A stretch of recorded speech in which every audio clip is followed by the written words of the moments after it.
No challenge demands greater attention than this. This is the highest priority.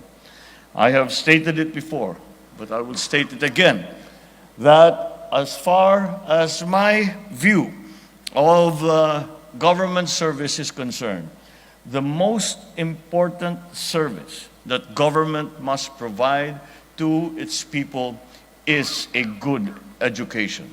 Ito ang ipinahayag ni Pangulong Bongbong Marcos Jr. sa kanyang pagdalo sa ika-4 na National Higher Education Day ng Commission on Higher Education na ginanap sa Philippine International Convention Center kahapon.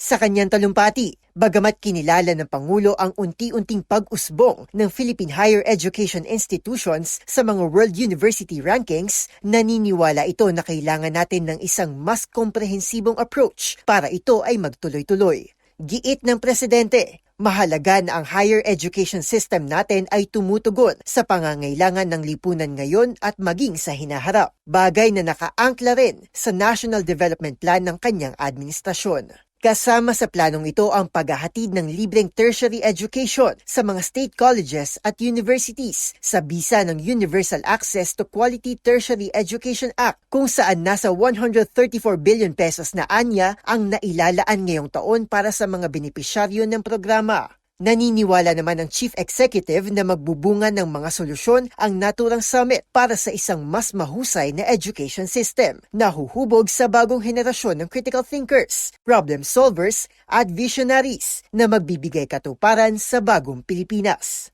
Para sa MBC TV Network News, ito si Arnold Herrera. Sama-sama tayo Pilipino.